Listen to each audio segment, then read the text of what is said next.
महाराष्ट्रामध्ये निसर्गाच्या लहरीपणावर भर उन्हाळ्यामध्येही सुरूच आहे।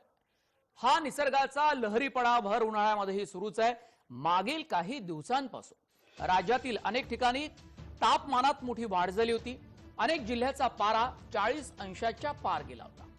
कडाक्याच्या उन्हामुळे राज्य होरपून निघालं होतं। काही ठिकाणी पिकेही करपली होती। या उष्णतेच्या लाटेनं हैराण झालेल्या शेतकऱ्याला आता अवकाळी पावसाचा सामना करावा लागतो।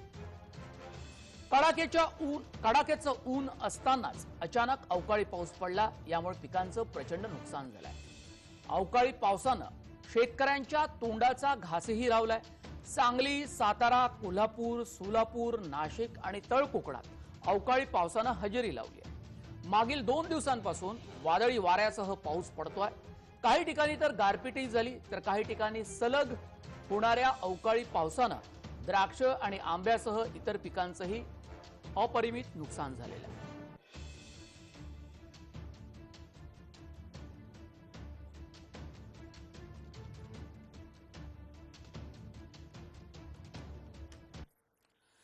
राज्यातल्या 5 जिल्ह्यांमध्ये या अवकाळी पावसानं मोठाच कहर केला आणि याचा फटका पिकांना बसला।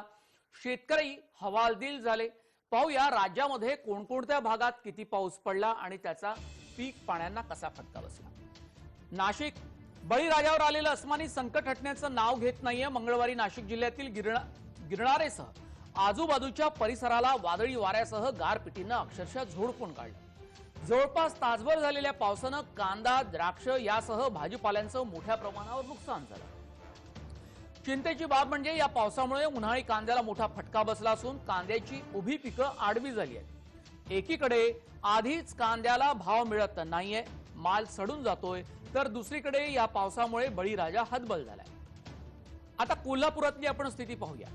कोल्हापुरातली अशी स्थिती आहे की सांगली, सातारा आणि कोल्हापूरमध्ये अवकाळी पावसानं शेतकऱ्यांचं नुकसान केलं।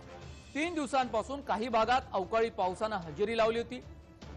कडक उन्हामध्ये अचानकच पावसानं हजेरी लावल्यामुळे शेतकऱ्यांचं मोठ्या प्रमाणात नुकसान झालं। कोल्हापूरच्या ग्रामीण भागातही गारांचा पाऊस पडला आणि या पावसानं चांगलंच झोडपलं। बेदाण्याचं मोठ्या प्रमाणात नुकसान झालं। पाहूया सांगलीतली परिस्थिती काय आहे। सांगली जिल्ह्यात सलग 3ऱ्या दिवशी वादळी वाऱ्यासह विजेच्या कडकडाटासह दमदार अवकाळी पावसानं हजेरी लावली, तर मिरज शहरात जोरदार गारपीट झाली। वादळी वारे आणि गारांसह मिरज भागात पुन्हा एकदा पाऊस पडला। सलग 3ऱ्या दिवशी अवकाळी पावसानं बेदाणा आणि घरांचं मोठं नुकसान झालं। या पावसानं बेदाण्याचे मोठ्या प्रमाणात नुकसान होऊन बेदाणा पूर्ण भिजलाय। पाहूया सोलापूरमधली पावसाची स्थिती कशी आहे। सोलापुरात झालेल्या अवकाळी पावसामुळे शेतकऱ्यांचं मोठ्या प्रमाणात नुकसान झालं। अक्कलकोट, दक्षिण सोलापूर या भागात पावसानं हजेरी लावली। वादळी वारा आणि गारपीट झाल्यानं हाताशी आलेल्या पिकांचं मोठं नुकसान झालंय। दक्षिण सोलापुरातील बंकलगी गावात द्राक्षाचं मोठं नुकसान झालंय। बंकलगी गावातील माणिकराव देशमुख यांच्या शेडनेटमध्ये ठेवलेल्या द्राक्षांचा अक्षरशः चिखल झालाय। बेदाणा करण्यासाठी शेडनेटमध्ये हे द्राक्ष वाळवण्यासाठी ठेवण्यात आले।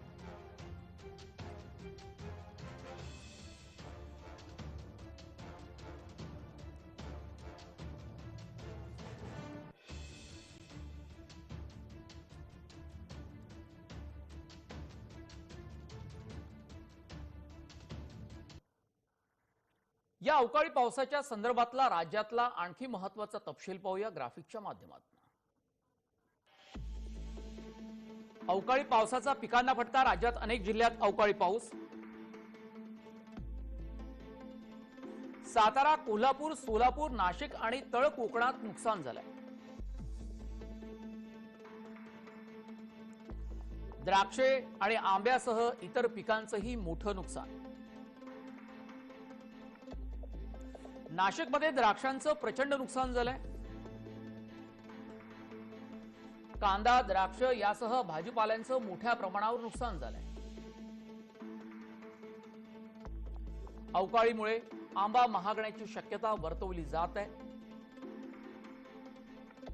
तळ कोकणात आंबा, काजू पिकाला मोठा फटका बसलाय। सोलापुरातही पावसाची हजेरी, शेतकऱ्यांचं मोठं नुकसान झालं। सांगली, सातारा, कोल्हापूरमध्येही अवकाळीचा फटका बसला।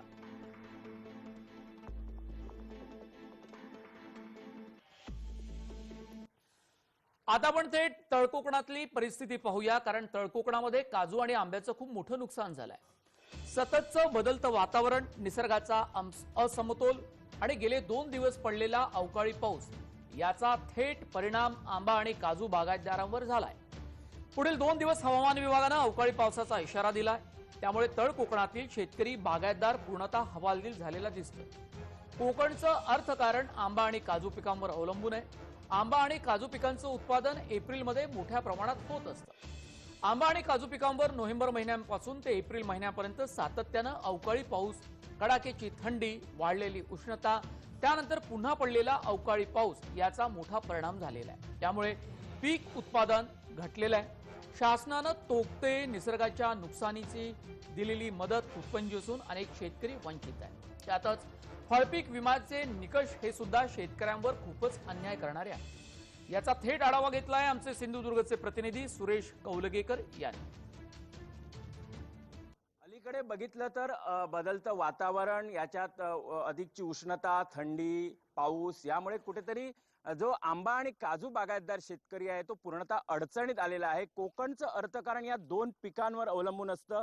मी एका आंबा आणि काजू बागायतीमध्ये आहे। बघू शकता इथे तुम्ही थेट की जी ही काजू बागायत आहे, इथे जर बघितलं तर कालच्या जो अवकाळी पाऊस आहे त्याचा परिणाम होऊन इथली जी काजूची बागा आहेत ते कुठेतरी जो मोहर आहे तो कुजलेल्या अवस्थेत दिसतोय, कुठेतरी जळलेला मोठ्या प्रमाणात मोहर दिसतोय आणि त्यामुळे कुठेतरी बघितलं तर शेतकऱ्यांचं मोठं नुकसान होताना दिसतंय। आता इकडे बघितलं तर मी ज्या काजू बागायतीत आहे त्या बरोबरच अगदी लागून एक आंब्याची सुद्धा बाग आहे। तुम्ही हताश शेतकरी बघू शकता कसे, आणि मोठ्या प्रमाणात जी बाग जळालेली आहे, कारण जो मोहर आहे तो जळलेला आहे आणि हा अशा पद्धतीने शेतकरी दाखवतायत थेट कसा त्याचा तोटा झालाय। आणि ते जो जळालेला मोहर आहे तो काढताना शेतकरी देते, आणि खाली बघितलं तर जे आंबे आहेत ते जे कुजलेले आंबे आहेत ते शेतकरी खाली टाकतायत, कारण हताश शेतकरी झाले आहेत। कारण का तर जे बदलतं वातावरण आहे त्याचा थेट परिणाम हा आंबा पिकावर आणि काजू पिकावर झालेला दिसतोय। सुरेश कौलगेकर, जय महाराष्ट्र, वेंगुर्ले, सिंधुदुर्ग।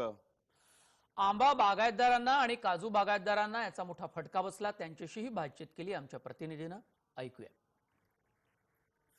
लाभार्थी आहेत, अजून ती मदत मिळाली नाही। दुसरं म्हणजे आज नोव्हेंबर ते आज मार्च 2022 मध्ये पाऊस पडला, पण अद्यापपर्यंत अजून कोणतीही हालचाल नाही। पण आमची एकच मागणी आहे, यावेळी आंबा व काजू पूर्णपणे आज 10% सुद्धा शेतकऱ्यांच्या हाती पीक उरलेलं नाही। त्यामुळे शासनाने कमीत कमीत जास्तीत जास्त म्हणजे शेतकऱ्याने काजूला आणि आंब्याला धरून 1 लाख हेक्टरी मदत करावी अशी आमची शेतकऱ्यांची मागणी आहे।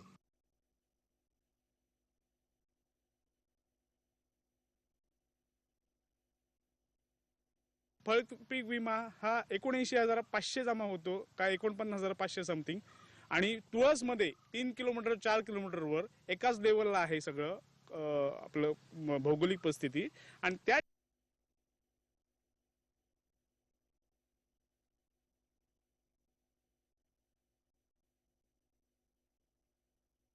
फळपीक विमा हा 79,500 जमा होतो का 49,500 समथिंग, आणि तुळसमध्ये 3 किलोमीटर 4 किलोमीटरवर एकाच लेवलला आहे सगळं आपलं भौगोलिक परिस्थिती, आणि त्या ठिकाणी विमा होतो 19,500। म्हणजे काय नक्की कुठच्या परिस्थितीत आणि कुठच्या निकषावर यांनी बसवलंय। सो फळपीक विम्याचं पुन्हा एकदा यांनी सरकारने आणि ज्या तुम्ही कंपन्यांना देता त्यांनी बसून एकदा नियोजन करावं आणि प्रॉपर त्या ठिकाणी फळपीक विमा ज्या खरेच लाभार्थी त्यांना द्यावा। काजीपायी काजी नाही, आंब्यापायी आंबा नाही, आता शेतकरी काय करूचं, आमची परिस्थिती कठीण झाली हो। आमका जीव फास देवची वेळ आली आहे। या शेतकऱ्यावर काहीतरी शासनाने मदत करावी। 2 लाखावरील कर्ज आहे ते त्याचं व्याज तरी काहीतरी कमी करून आम्हाला काहीतरी मदत करा, एवढीच आमच्याकडे तुमच्याकडे विनंती आहे। बाकी आम्ही काही सांगू शकलो ना। हल्ली जो काही हा अवकाळी पाऊस होतोय, वातावरणात जे वारंवार बदल होत आहेत, त्यामुळे काजूचं पीक पूर्णपणे धोक्यात आलेलं आहे। आणि हे एकच वर्ष घडलेलं नसून दरवर्षी, गेल्या वर्षी, यावर्षी अशाप्रमाणे काजूचं उत्पादन दरवर्षी घटत चाललेलं आहे। त्यामुळे जो इथे जिल्ह्यात उत्पादनाचा जो समतोल होता, म्हणजे आंब्याबरोबर काजूचं पण उत्पादन व्यवस्थित मिळून सगळ्या शेतकऱ्यांचा व्यवस्थित जे उदरनिर्वाह होत होते त्याच्यावर याचा परिणाम